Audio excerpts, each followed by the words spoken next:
स्वाभाविकपणे प्रत्येक मानवाच्या अंतःकरणामध्ये पहिली अशी इच्छा आहे की आपलं जीवन ज्ञानी असलं पाहिजे. नंबर 2, स्वाभाविकपणे प्रत्येक मानवाच्या अंतःकरणामध्ये दुसरी अशी इच्छा आहे आपलं जीवन अमर असलं पाहिजे. आणि नंबर 3, स्वाभाविकपणे प्रत्येक मानवाच्या अंतःकरणामध्ये तिसरी अशी इच्छा आहे की आपलं जीवन कायम सुखी असलं पाहिजे. याच्या उलट बोलायचं झालं तर स्वाभाविकपणे प्रत्येक मानवाच्या अंतःकरणामध्ये या 3 प्रकारच्या इच्छा आहेत. आपलं जीवन अज्ञानी असावं असं कोणालाही वाटत नाही. नंबर 2, आपल्या जीवनामध्ये आपल्याला मृत्यू यावा असं कोणालाही वाटत नाही. आणि नंबर 3, आपल्या जीवनामध्ये आपल्याला दुःख यावं असं कोणालाही वाटत नाही. प्रत्येकाला असं वाटतंय आमचं जीवन सर्वज्ञ असलं पाहिजे, अमर असलं पाहिजे आणि सुखी असलं पाहिजे. याचं एकमेव कारण असे प्रत्येक मानव हा सच्चित आनंद स्वरूप आहे. विठ्ठला विठ्ठला.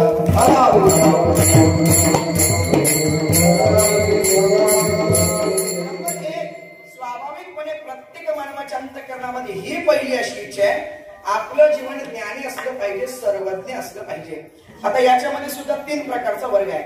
नंबर 1, काहींचं जीवन अज्ञ आहे. नंबर 2, काहींचं जीवन तज्ञ आहे. आणि नंबर 3, काहींचं जीवन सर्वज्ञ आहे. नंबर 1, अज्ञ कशाला म्हणतात? ज्याला कशातलंच काही कळत नाही त्याला अज्ञ म्हणतात. नंबर 2, तज्ञ कशाला म्हणतात? ज्याला एका विषयीचं ज्ञान आहे त्याला तज्ञ म्हणतात. आणि नंबर 3, सर्वज्ञ कशाला म्हणतात? ज्याला सगळ्या विषयीचं ज्ञान आहे त्याला सर्वज्ञ म्हणतात. नंबर 1, अज्ञ कोणाला म्हणतात? ज्याला कशातलंच काही कळत नाही. आपण काय बोलतो, आपण कसं वागतो, आपण कसं जीवन जगतो हे ज्याला कळत नाही त्याला अज्ञ म्हणतात. वाळवंटातील पिता पुत्र म्हणजे मुलगा आणि बाप दोघेही महाराष्ट्रामध्ये आले आणि महाराष्ट्रामध्ये आल्यानंतर ते नदीच्या तीरावरून चालत होते. आता नदीच्या तीरावरून चालत असताना आता वाळवंटात राहणारे नदीच कधी पाहिली नाही तर मासे कुठून पाहणार. पण नदीच्या तीरावरून चालता चालता तो मुलगा त्याच्या बापाला म्हणतो, बाबा बाबा बघा ना म्हटले ते मासे कसे झाडावर चढतात. कोण म्हटला? मुलगा. बाबा बाबा बघा ना म्हटले ते मासे कसे झाडावर चढतात. बाप म्हटला, गाढवा मासे झाडावर चढायला ते का बैल आहेत का असा हा रेडा म्हणाला. विठ्ठला विठ्ठला.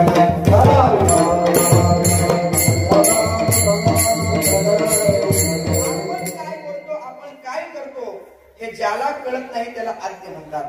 नंबर 2, तज्ञ कोणाला म्हणतात? ज्याला एका विषयीचं ज्ञान आहे त्याला तज्ञ म्हणतात. क्रिकेट क्षेत्राचा जर विचार करू गेलो तर क्रिकेट क्षेत्रामध्ये क्रिकेटच्या विषयी सगळं ज्ञान ज्या खेळाडूला आहे त्या खेळाडूचं नाव काय? सचिन तेंडुलकर. सगळं ज्ञान आहे महाराष्ट्रात सचिन तेंडुलकरला. ते क्रिकेट क्षेत्रातील तज्ञ आहे. समजा तुमचं डोकं दुखायला लागलं आणि डोकं दुखायला लागलं तर तुम्ही किडनी स्पेशालिस्ट असणाऱ्या डॉक्टरकडे जाता, बरोबर का? मग डोकं दुखायला लागल्यानंतर ज्याला डोक्यातलं कळतंय त्याच्याकडे जाणार. ज्याला दात दुखायला लागल्यानंतर जो दंत स्पेशालिस्ट आहे आपण त्याच्याकडे जाणार. अजून सोपं बोलू का जरा आपल्यातलंच? आता पकवा सारखा खालीवर होतोय आणि पकवा सारखा खालीवर होतोय म्हणून हिमेशला सांगितलं ये आणि तेवढा पकवा लावून दे. येतंय का तुमच्या लक्षात? अहो त्याला याच्यातलं माहिती आहे, याच्यातलं नाही. मला फक्त एवढं सांगायचं त्याने हे केलं पाहिजे अशी विठोबा महाराजांची इच्छा आहे. विठ्ठला विठ्ठला.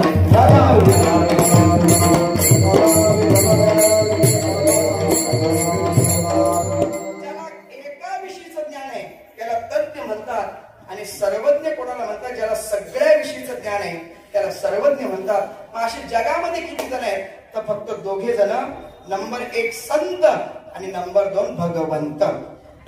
प्रत्येकाच्या अंतःकरणामध्ये स्वाभाविकपणे पहिली अशी इच्छा आहे आपलं जीवन ज्ञानी असलं पाहिजे, सर्वज्ञ असलं पाहिजे. नंबर 2 स्वाभाविकपणे प्रत्येक मानवाच्या अंतःकरणामध्ये दुसरी अशी इच्छा आहे आपलं जीवन कायम अमर असलं पाहिजे. इथं बसणाऱ्यांपैकी किती जण असे आहेत की त्यांना असं वाटतंय आपल्या जीवनामध्ये आपल्याला मृत्यू यावा? त्याने हातवरती करा बरं. अहो एकही सापडत नाही. मृत्यू यावा असं कोणाला वाटत तर नाहीच. पण विश्वमाविष्ट ज्ञानोबा भावार्थ दीपिका ज्ञानेश्वरीमध्ये वर्णन करतात मर शब्द सुद्धा माणसाला सहन होत नाही. आगा मर बोल न साहती. मर शब्द सुद्धा माणसाला सहन होत नाही. कोणालाच वाटत नाही आपल्या जीवनामध्ये आपल्याला मृत्यू यावा महाराज. एका बाईचं आणि तिच्या नवऱ्याची आर भांडण झाली. दिवसभर भांडले. शेवटी तिने सांगितलं, आता मला जगायचंही नाही आणि तुमच्या बरोबर संसारही करायचा नाही. आणि दिवसभर भांडली. रात्री 12 वाजता उठली आणि जीव द्यायला निघाली. जात असताना हातामध्ये कंदील घेऊन निघाली. आणि कंदील घेऊन निघाल्यानंतर तिला 12 वाजता तिची कोण मैत्रीण असेल देव जाणे, रात्री 12 वाजता तिला भेटली. आणि तिने विचारलं, का ग बाई एवढ्या रात्री कुठे निघाली? म्हणजे जीव द्यायला निघाली. म्हणजे काय जीव द्यायला? म्हणजे दिवसभर नवऱ्याच्याने माझी भांडण झाली, आता मला संसार करायची तरी इच्छाच नाही. म्हटले माहेरी जायचं नाही, पण आता मला जगायची इच्छा नाही. मग चालली जीव द्यायला. अगं जीव द्यायला चालली बरोबर आहे, पण हातामध्ये कंदील घेऊन का निघाली? तिने सांगितलं, रस्त्यामध्ये जाताना कुठे इचू काटा दिसला तर पाहिला. विठाला विठाला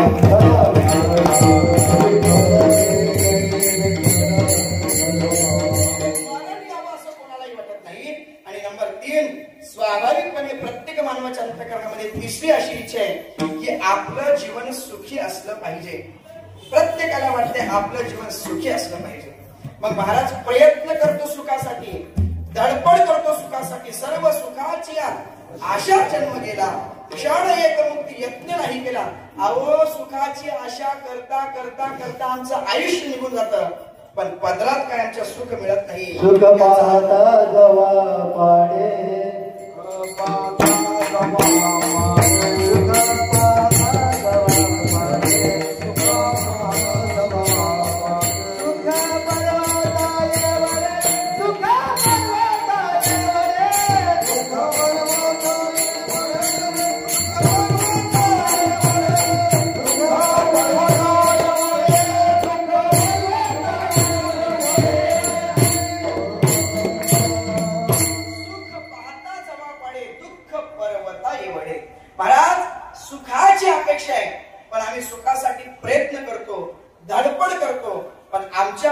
सुख मिळत नाही. याचा अर्थ असा की या जगामध्ये सुख नसलं पाहिजे अशी आमची शंका आहे. महाराजांनी सांगितलं, ज्या अर्थी रात्र आहे त्याच्या विरुद्ध दिवस निश्चित आहे, ज्या अर्थी दुःख आहे त्याच्या विरुद्ध निश्चित सुख आहे. मग महाराज आम्ही सुखासाठी प्रयत्न करतो का आमच्या पदरामध्ये सुख मिळत नाही? मी तुम्हाला उदाहरणाच्या साहाय्याने पटवून देतो. तुम्हाला सगळ्यांना बैल माहिती आहे ना? बैल आता राहिले नाही म्हणा, पण आहेत जरा गावोगावी थोडेफार. बैल प्रत्येकाला माहिती आहे. अंदाजे एक बैल एका तासाला किती किलोमीटर चालू शकतो अंदाजे? अभिमन्यू मामा किती? 1 2 3 4 5 10 15 20 किती तरी सांगा पटकन. तुम्ही सांगता का नाही? रामा बाबा, ओ रामा बाबा, उठालो उठालो उठालो.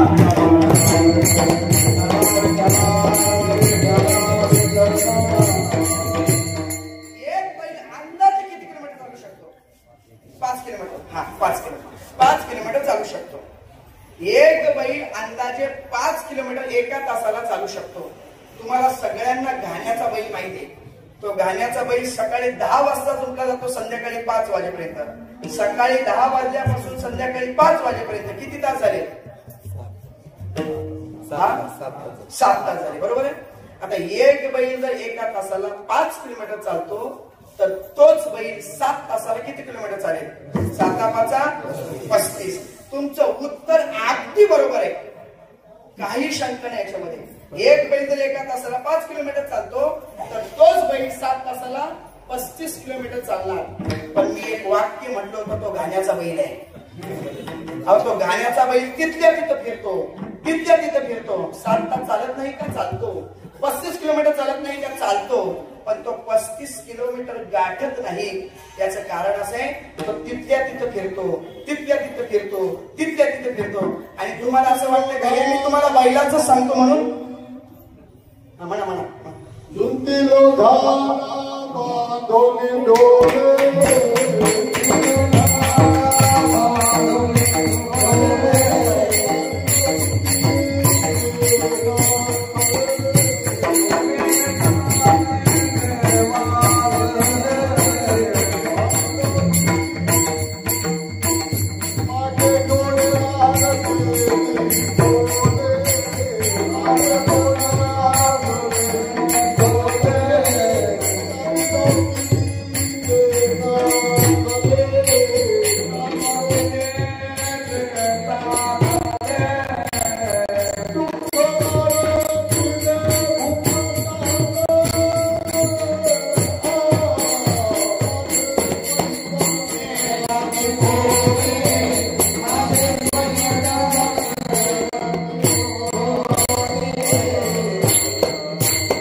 सांगतो अहो या आपलंच आहे.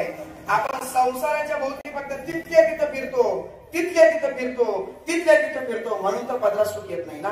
मला सुख पाहिजे त्याच्यासाठी काय करावं लागेल? एकतर देवाला प्राप्त करून घ्यावं लागेल, नाहीतर एकतर संतांना प्राप्त करून घ्यावे.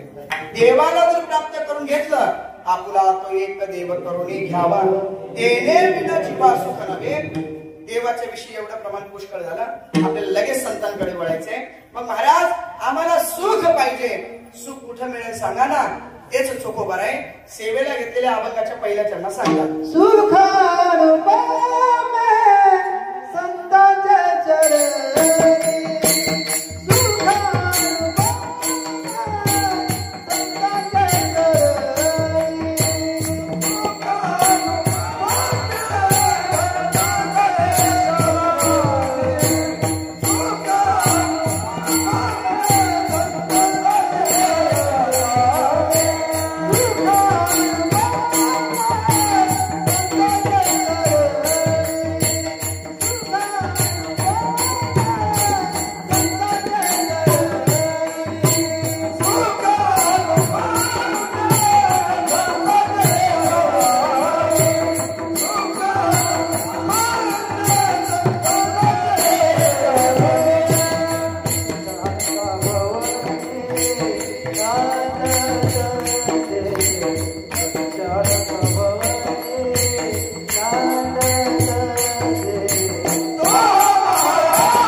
संतांचे चरणी प्रत्यक्ष अलंका भुवनी नांदतसे. मला सतत अनुपम्य असं सुख ते कुठे आहे? संतांच्या चरणाजवळ आहे. आता अनुपम्य सुख म्हणजे नेमकं काय? जे नित्य वाढत राहतं त्याला म्हणतात अनुपम्य सुख. आणि ते कुठे राहते? प्रत्यक्ष अलंका भुवनी नांदतसे. नांदतसे या शब्दाचा अर्थ असा होतो सुखाने राहणे. एखाद्या मुलीचं लग्न झालं आणि 6 महिन्याने कोणीतरी त्या मुलीच्या आईला विचारतं, का ग बाई तुझी मुलगी, तिचं लग्न झालं, मग कसं काय चाललंय? ती म्हणते सुखाने नांदते. सुखाने राहणे याला म्हणतात नांदणे. मग ते कुठं सुख? प्रत्यक्ष अलंका भुवनी नांदत असे. प्रत्यक्ष अलंका भुवनी म्हणजे आळंदीमध्ये नांदत आहे. म्हणजे इथं अलंका भुवनी असा शब्द आहे. मग आळंदी कसं काय तुम्ही सांगता? आळंदीला 4 युगामध्ये 4 नावं सांगितले. कृतयुगामध्ये आळंदीला नाव आहे आनंदवन, त्रेतायुगामध्ये आळंदीला नाव आहे कापिल, द्वापार युगामध्ये आळंदीला नाव आहे वारुण आणि कलियुगामध्ये आळंदीला नाव आहे अलंकापुरम म्हणजे आळंदी. कृतेचे आनंद गृहात, त्रेतायाम कापिलम स्मृतम, द्वापारे वारुणम स्मृतम, कलव होते अलंकापुरी. अलंकापुरी असं आळंदीला नाव आहे. मग त्या आळंदीमध्ये सुख नांदतय तुम्ही असं सांगताय, बरोबर आहे का? महाराज म्हटले सुख नांदत यात नव नाही, मग त्या ठिकाणी ज्ञानाच्या लहरी वाहतात. सर्व सुखाची लहरी, सर्व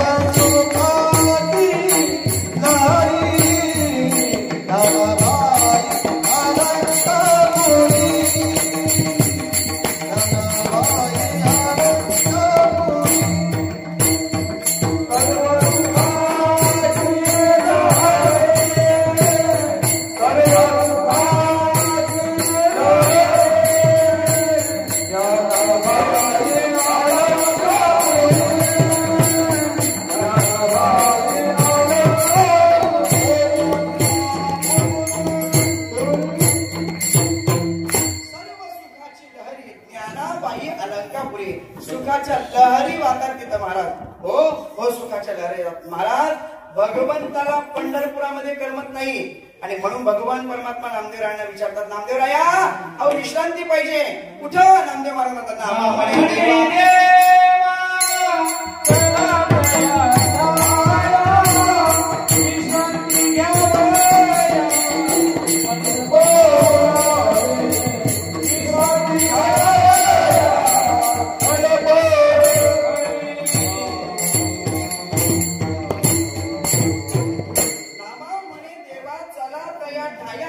आणि विश्रांती घ्यावया कल्पवरी किंवा कल्पावरी असे दोन्ही पाठी.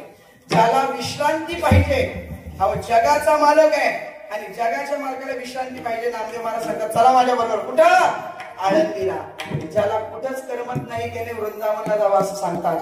ज्याला वृंदावनमध्ये करमत नाही त्याने पंढरपूरला यावं आणि ज्याला पंढरपुरात करमत नाही त्याने आळंदीला यावं.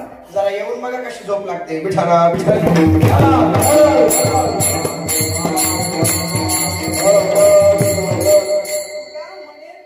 सुखा काय उणे आणि राहे समाधान चित्ताचे. महाराज सुखाला उणच नाही तिथं असं आळंदीमध्ये. आणि आळंदीचा विशेष महिमा आहे. म्हणून मला सगळं सुखानुपम्या संतांचे चरणी प्रत्यक्ष अलंकार भुवनी नांदत असे. महाराज सुख आळंदीमध्ये राहते. सुखाचं स्थान तुम्ही सांगितलं, पण त्या आळंदीमध्ये जे दैवत राहतात, जे देव राहतात, जे संत राहतात ते कसे जरा सांगा ना अभंगाच्या दुसऱ्या चरणात.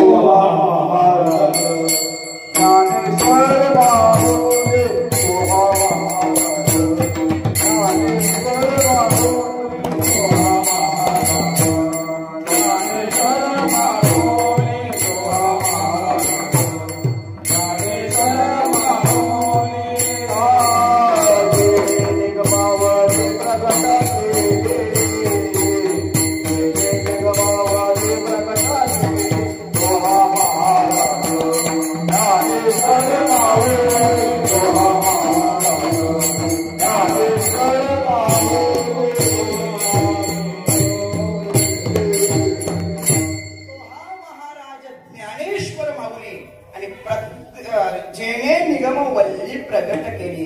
कोण आहे त्या आळंदीमध्ये राहणार आहे? तो हा महाराज ज्ञानेश्वर माऊली. महाराज ज्ञानोबाराय महाराज आहेत. महाराज आहेत यात नव नाही. ज्ञानियांचा गुरु राजा महाराव आणि म्हणती ज्ञान देव तुम्हायसे. आणि नुसते महाराव नाहीत, नुसते महाराज नाहीत, ज्ञानोबाराय महाराव मध्ये सिद्ध ठरले. प्रसंग आहे का? ज्ञानोबारायांना तीर्थयात्रा करण्याची इच्छा झाली आणि ज्ञानोबाराय सगळ्या संत मंडळींना घेऊन पंढरपुरात गेले. कारण ज्ञानोबारायांची इच्छा होती आपण तीर्थयात्रा करतोय, पण आपण तीर्थयात्रा करत असताना सगळे संत तर आहेतच, पण तरी आपल्या बरोबर नामदेव महाराज असले पाहिजे. महाराज तीर्थयात्रा करत असताना, वारी करत असताना कोणाच्या संगतीमध्ये वारी करावी यालाही विशेष आहे महाराज प्राधान्य.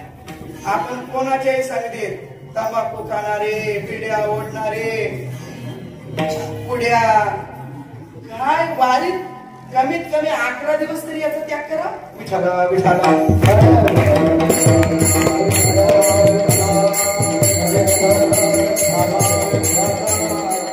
तुम्हाला काय वाटतंय हे वाक्य मी बोललोय म्हणजे मला जड नाही झालं का?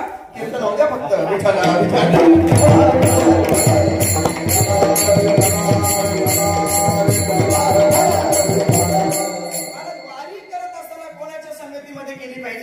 याला विशेष प्राधान्य आहे. नाहीतर मग दिसला धाबा ना सुटला ताबा. आज तर महाराज खरं सांगू का, जे जे रथाच्या मागे चालत आले, ज्यांनी ज्यांनी पालखी खांद्यावर घेतली, ज्या ज्या महिलांच्या डोक्यावर तुळस होती ना, जर त्यांच्यासाठी एकदा जोरात टाळ्या. वारी करायची म्हटलं तर वारी कशी पण करून जमत असते का? जेणे विठ्ठल मात्रा घेवे तिने पथ्य सांभाळावी. वारीचे काहीतरी नियम असतात महाराज. मग अशी बाबा बरेच बोलून गेले की वारी करत असताना आपण कशी केली पाहिजे. वारी करत असताना आपला पताका आहे आणि आपला पुढे असणारा बोर्ड, बॅनर, त्या बॅनरच्या मागे पुढे जाऊन जर तुम्ही वारी करत असाल ना, तुम्ही गाडीत आलेलेच बरेत. मग काही गरज नाही पुढे जायची, मागं भजन करत चालायचं. आणि वारी करत असताना नेमकं पाणी कुठं पिलं पाहिजे, नाश्ता कुठं, मगाशी बाबा बोलून गेले आणि बाबांनी बरोबर सांगितले, चालता चालताही आपण पाणी पितो. जरा ज्ञानोबाऱ्यांच्या सोहळ्यामध्ये येऊन बघा, तुकोबाऱ्यांच्या सोहळ्यामध्ये येऊन बघा, तुकोबारे ज्ञानोबारे जोपर्यंत विसाव्याला थांबत नाही तोपर्यंत वारकऱ्यांनी खाली बसायचं नाही. आपली जागेवर पोचलो, पालखी ठेवली नाही तर अगोदर आपण जागा शोधायला जातो बसायला. चालता चालताही जरी विसाव्याला, ज्ञानोबारे जर विसाव्याला थांबले तर आपण पण थांबणार आहोत ना. एवढी घाई करण्याची गरज काय आपल्याला, काहीच गरज नाही महाराज. आपण वारीत चालतो, ज्ञानोबारे थांबल्यानंतर आपण थांबायचं, ज्ञानोबारे उठल्यानंतर आपण उठायचं. वारीमध्ये काही करून जावत नाही. जरा त्या टाळांच्या विषयी बोलूच का. जे टाळ आपण कुठेही कशी वागवतो ना, जर ज्ञानोबाऱ्यांच्या सोहळ्यात जाऊन बघा, एकदा त्याला टाळ दिला की तो त्याच्याच गळ्यात ठेवायचा, झोपायला त्याच्या जवळ, जेवायला त्याच्या जवळ. एकदा पंढरपुरात पोहोचलो की मग तो टाळ जमा करायचा. आपण टाळ कुठेही ठेवतो आणि टाळ म्हणजे काय, विठ्ठल टाळ, विठ्ठल दिंडी, विठ्ठल आपण कुठेही टाकतो लक्षात ठेवा, विठ्ठल विठ्ठल.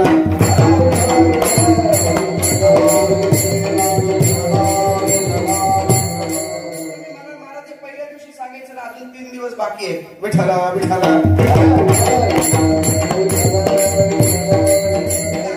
तीर्थयात्रा करण्याची इच्छा झाली, ज्ञानोबारे पंढरपूरला गेले, म्हणजे नामदेव माझ्या सोबत असली पाहिजे. म्हणून नामदेवरायांना विचारलं, नामदेवराया तीर्थयात्रेला करण्यासाठी जात आहे पण आपण सोबत असावे अशी माझी इच्छा आहे. नामदेव महाराज म्हटले, मी पांडुरंगाला सोडून अजून कुठे गेलो नाही, तुमच्या बरोबर मी काही तीर्थयात्रेला येणार नाही. ज्ञानोबारे म्हटले, नाही तुम्ही तीर्थयात्रेला असलीच पाहिजे. मग नामदेव महाराजांनी सांगितलं, ठीक आहे मी तीर्थयात्रेला येतो पण अगोदर देवाला विचारा. देव जर म्हटले तीर्थयात्रेला जा तर मी तुमच्या बरोबर येईन. ज्ञानोबारे देवाजवळ गेले आणि देवाला सांगितलं, देवा तीर्थयात्रा करण्याची इच्छा आहे पण नामदेवराय काही तीर्थयात्रेला येत नाही. नामदेवरायांना देवाने सांगितलं, अरे नामदेवा कोण इच्छा करते जरा बघ, ज्ञानाचा सागर सखा माझा ज्ञानेश्वर. ते ज्ञानोबारे तीर्थयात्रेची तुमच्या संगतीची इच्छा करतात, जा त्यांच्या बरोबर. नामदेवराय म्हटले, पिंजऱ्यातच साक्षीदार कुठला, करायचं काय म्हटले आता. पण नामदेवराय म्हटले, देवा तुम्ही सांगताय म्हणून जातोय, ज्ञानोबारे तुमचा आग्रह म्हणून येतोय, पण ऐका म्हटले, काय कुठेही जाल, कोणतंही मंदिर दिसल आणि मग तुम्ही म्हणाल पडायचं पाया, पडायचं पाया, पडणार नाही. कटेवर कर नाही ज्या देवाचे, नेगोमी तयाचे दर्शन. आणि मग संत मंडळींना सोडण्यासाठी स्वतः देव चंद्रभागेच्या पलीकडे आले, तीर्थयात्रेला निघाले. पण तीर्थयात्रेला जात असताना नेमके उत्तरेकडून गेले की दक्षिणेकडून गेले याच्यात वाद आहे. पण ज्ञानोबारे तीर्थयात्रेला गेले आणि तीर्थयात्रेला जात असताना ज्ञानोबारे काशी क्षेत्रापर्यंत पोहोचले. आणि काशी क्षेत्रामध्ये पोहोचल्यानंतर काशी विश्वेश्वर भगवंताला असं वाटलं, अरे ज्ञानोबारे माझ्या दर्शनाला येत आहेत पण आता ज्ञानोबाऱ्यांनी आपल्या दर्शनाला आलं पाहिजे, मग आपण ज्ञानोबाऱ्यांच्या दर्शनाला गेलो पाहिजे. म्हणून काशी विश्वेश्वर भगवंत स्वतःच्या जागेवरून उठले, धावत धावत धावत धावत ज्ञानोबाऱ्यांच्या जवळ आले आणि ज्ञानोबाऱ्यांचा हात काशी विश्वेश्वराने धरला. ज्ञानोबाचा हात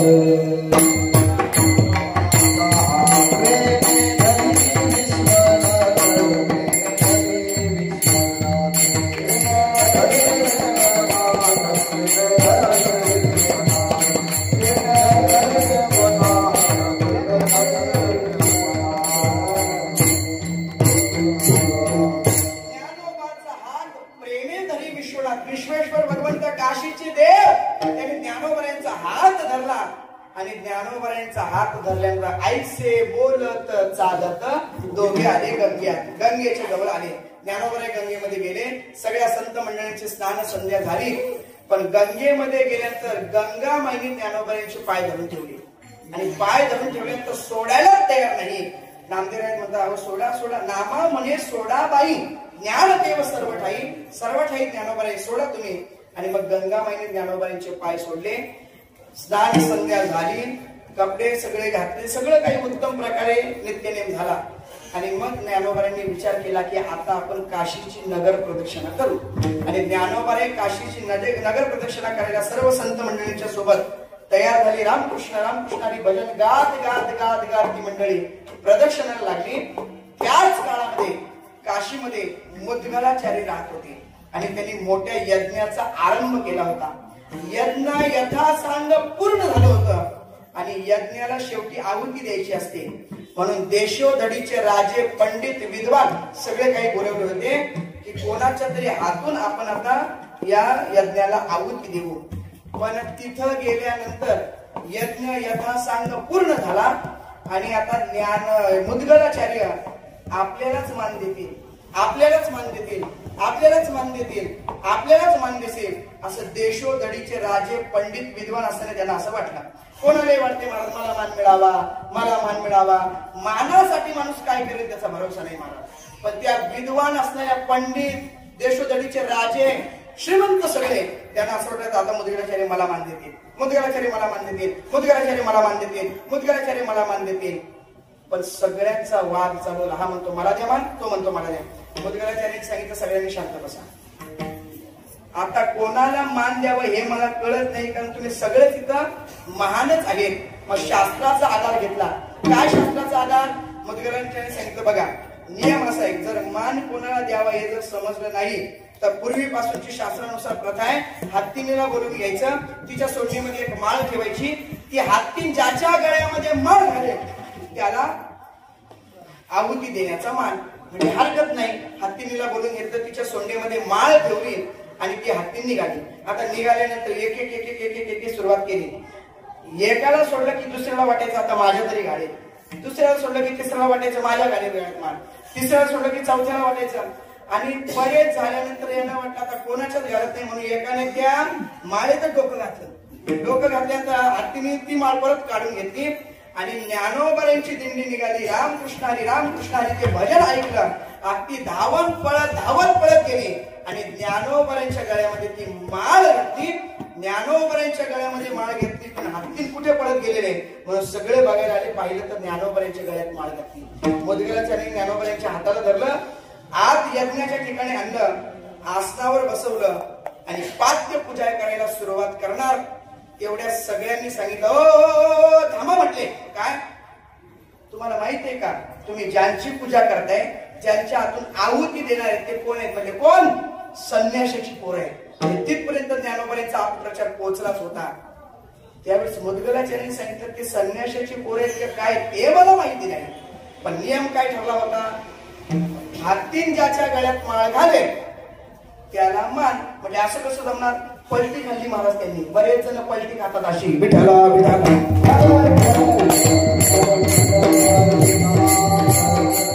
पलटी खाल्ली, पण मुद्गलाचार्य म्हटले नाही, ज्ञानोबरांच्या हातानेच आहुती देणार. पण त्यांनी सांगितलं ठीक आहे ज्ञानोबरांच्या हातात तुम्ही आहुती द्या, पण आमचं म्हणजे थोडं ऐका. म्हणजे काय? आमची अशी इच्छा आहे, तुम्ही ज्ञानोबरांच्या हाताने आहुती देणार आहेत ना, पण आहुती देत असताना त्या आहुतीतून यज्ञातील स्वतः जर काशी विश्वेश्वर भगवंत प्रसन्न झाले आणि त्यांनी जर हातामध्ये आहुती स्वीकारली तरच म्हटले आम्ही ज्ञानोबरायांना मानू, नाहीतर ज्ञानोबरायांना मानणार नाही. म्हणजे हरकत नाही. ज्ञानोबरायांनी निवृत्तीदादांचं दर्शन घेतलं, आहुती हातामध्ये घेतली पूर्ण आहुतीसाठी आणि ती यज्ञामध्ये टाकणार. तेवढ्या काशी विश्वेश्वर भगवंत प्रसन्न झाले आणि काशी विश्वेश्वर भगवंताने ती आहुती हातामध्ये स्वीकारली. ज्ञानोबराय काशी क्षेत्रामध्ये सुद्धा सिद्ध ठरले. तुका म्हणे ज्ञानेश्वरा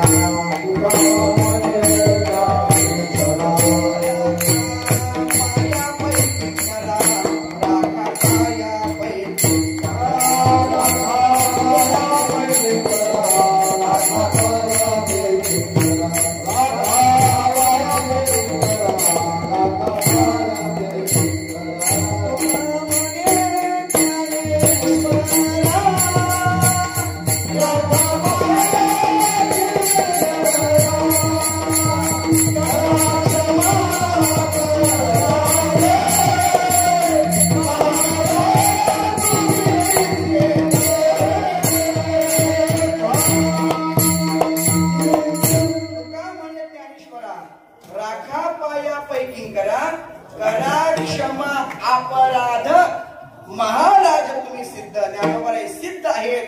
हे काशीचे विद्वान असणारे सगळे पंडित, ज्योतिषी, मुद्गलाचार्य यांनी काशी विश्वेश्वर भगवंताच्या समोर सिद्ध केलं. म्हणून ज्ञानोबा सामान्य नाहीत महाराज, सिद्ध महात्मे आहेत. म्हणून तो हा महाराज ज्ञानेश्वर माऊली जेने निगम वल्ली प्रगट केली. ज्ञानोबांना माऊली शब्द वापरले आहे. माऊली हा शब्द 3 ठिकाणी आलेला आहे. मुलाचा सांभाळ करणारी आई, त्या आईला माऊली शब्द आहे. ज्ञानोबांनी ज्ञानेश्वरीमध्ये श्रुतीलाही माऊली म्हटलेले आहे आणि योग्यांची माऊली म्हणून ज्ञानोबांना माऊली म्हटलेले आहे. आईला माऊली म्हटले लेकुराचे हित वाहे माऊलीचे हित. शास्त्रामध्ये श्रुतीला ज्ञानोबाने माऊली म्हणतात. अहितापासून काढिती हित देवनी वाढविती नाही श्रुती परवती माऊली जगा. आणि ज्ञानराज माझी योग्यांची माऊली. आता हे प्रमाण आणि आजचा अभंगाच्या दुसऱ्या चरणाचं उत्तर आलं आणि या चरणाचं उत्तर आलं एकच आहे. ज्ञानराज माझी योग्यांची माऊली जेने निगमवल्ली प्रगट केली. तो हा महाराज ज्ञानेश्वर माऊली जेने निगमवल्ली प्रगट केली. निगमवल्ली प्रगट केली म्हणजे काय? प्रगट गुह्य बोले विश्व ब्रह्माची केले.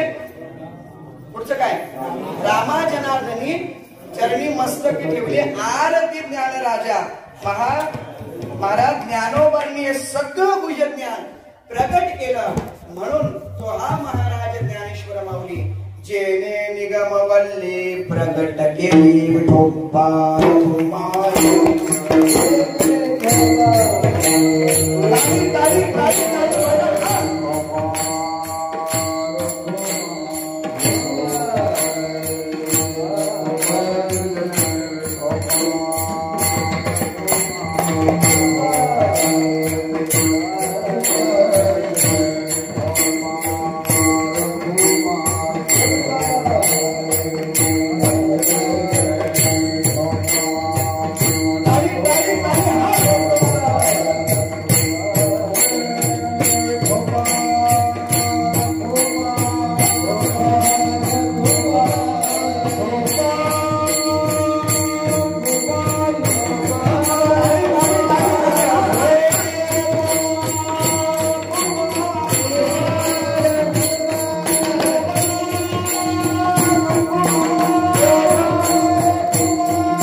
अलंका भुवनी नांदतसे. तो हा महाराज ज्ञानेश्वर माऊली जेने निगमवल्ली प्रगट केली. यथामती यथावकाश 2 चरणांचा भाव तुमच्या समोर मांडलेला आहे. आणि बोलण्याच्या ओघामध्ये काही ऋणाधिक झालं असेल अल्पश बुद्धीचा दोष समजा.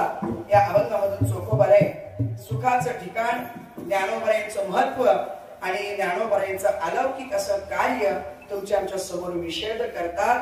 आणि आज मुक्काम करत करत आपण खंडाळा या क्षेत्रामध्ये पोहोचलो आहोत. दरवर्षी आपला मुक्काम थोडे पुढे राहायचा, परंतु काही तांत्रिक अडचणी म्हणा या अनुषंगाने आपण तो मुक्काम थोडा जवळ घेतलेला आहे अजून. आणि त्या ठिकाणी कायम सेवा करणारे आमचे मच्छिंद्र भाऊ या ठिकाणी खराडे या ठिकाणी उपस्थित आहेत. त्यांनी ही व्यवस्था आम्हाला चांगल्या प्रकारे उत्तम प्रकारे करून दिली. कारण एसीचं हॉल अजून नाही कुठे मिळालं. फक्त एसी चालू नका करू राहू द्या. उत्तम प्रकारे आपण व्यवस्था केलेली आहे. विश्वमावली ज्ञानोबाईंकडे एकच प्रार्थना, आपल्याकडनं वारकऱ्यांची अशीच नित्य सेवा घडत राहो आणि आपल्या जीवनामध्ये उत्तम असं आरोग्य प्राप्त व्हावं ही ज्ञानोबाईंकडे प्रार्थना करतो. आणि जाता जाता भगवंताकडे एकच प्रार्थना, सर्वे तो सुखिनः सन्तु सर्वे सन्तु निरामयाः सर्वे भद्राणि पश्यन्तु मा कश्चित् दुःखं प्राप्नुयात्. कोणाच्या वाटेला दुःख नाही हो, प्रत्येक जण निरोगी राहो, प्रत्येकाच्या डोळ्याला सुख शांती समाधान पाहायला मिळो हीच भगवंताकडे प्रार्थना करतो. आणि कीर्तन वाक पुष्प सेवेला दिलेल्या वेळेत बरोबर पूर्ण विराम. सगळ्यांनी एकदा हात वरती करा, हात वरती करा, करा वरती, राहू द्या 10 वाजेपर्यंत. करा हात वरती. तुकाराम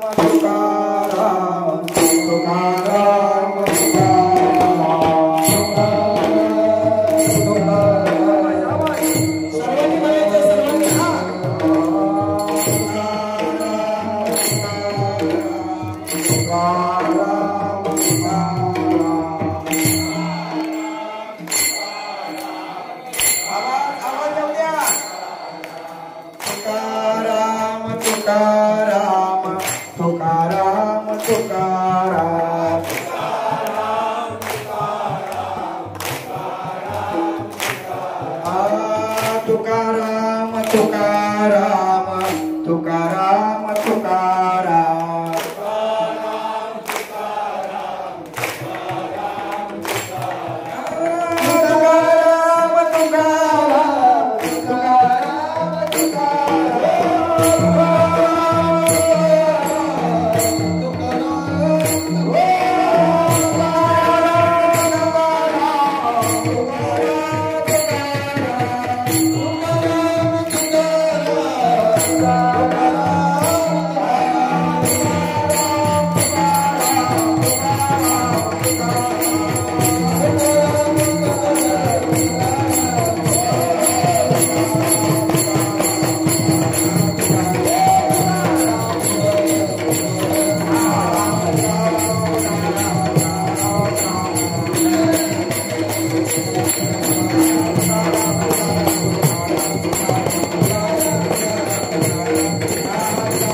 शेवटपर्यंत हात वरती होते.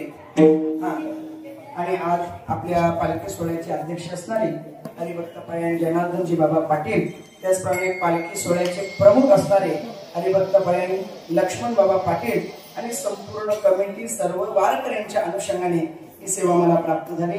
सर्वांचे पुन्हा एकदा आभार व्यक्त करतो आणि कीर्तन वाक्पुष्प सेवेला या ठिकाणी पूर्ण विराम. विठ्ठल जय जय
विठ्ठल श्री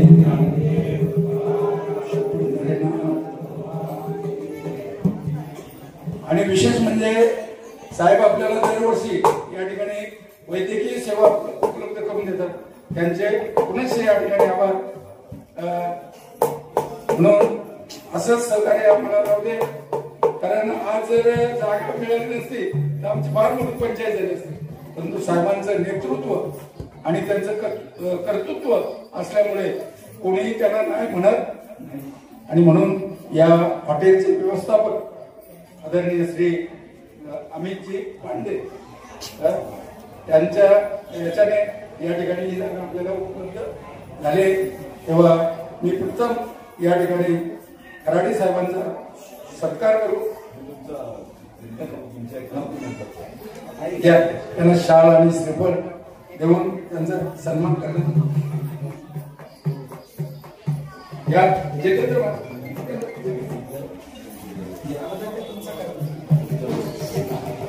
आपण दोघांचं करायचं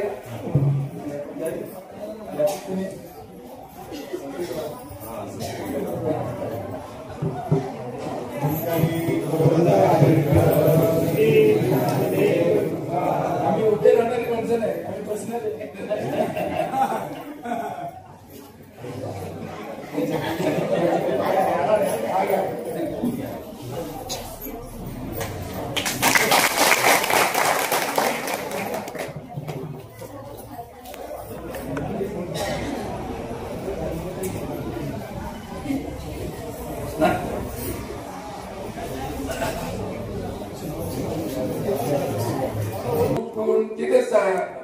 जीवनामध्ये असले पाहिजे. शांतता आणि स्वच्छता एवढ्या गोष्टी जरी आपण शिकलो तरी आपली वारी सफल झाल्याशिवाय. तेव्हा या ठिकाणी आमच्या या हॉटेलचे व्यवस्थापक आदरणीय श्री अमितजी पांडे यांचा सन्मान आमचे जितेंद्र महाराज करतील.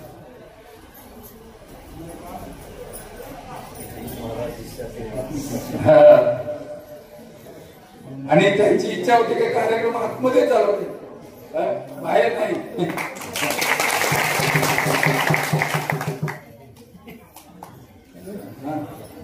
साहेबांचं राहिलं ना घ्या.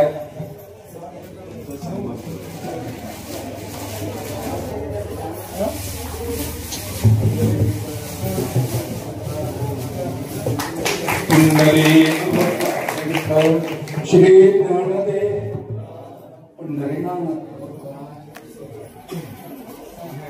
वाकडे आणि शंकर धर्मा पाटील, शंकर धर्मान आहे, जानू मुकुंद वगैरे आहेत.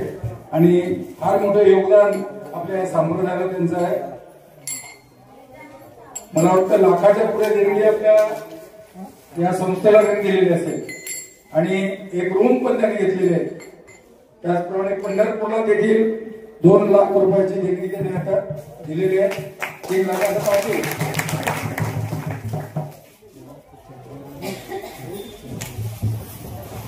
अतिशय साधी आणि उच्च विचारसरणी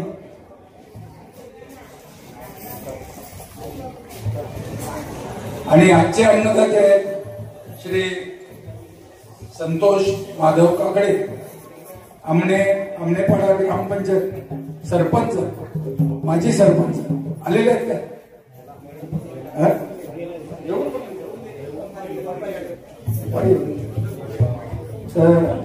तसे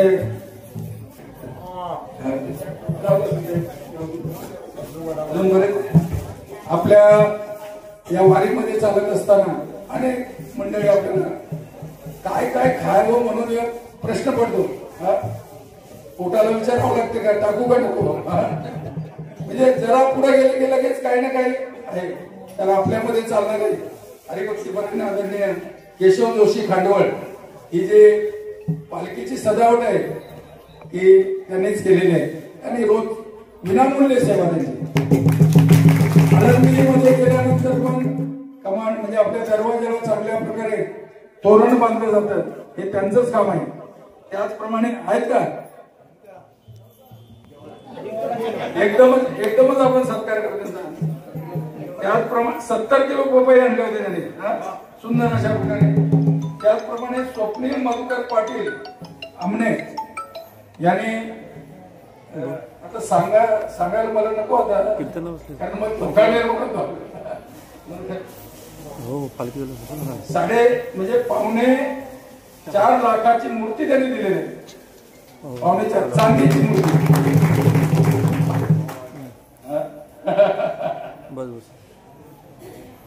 त्याचे आभार. आणि त्यांनी या ठिकाणी वारीस जवळजवळ 450 वारीस आले इथे. सगळ्यांना शक्ती निर्माण झाली पाहिजे चालण्यासाठी. त्याचप्रमाणे कैलासवासी पंडित श्रीराम कलन यांच्या स्मरणार्थ कुमार अविनाश पंडित काळक मुक्काम नानकर याच्याकडून हरिदास श्रीराम कलन पोलीस पाटील नानकरजी यांनी प्रवृत्त म्हणलेले या एकदा असतील तर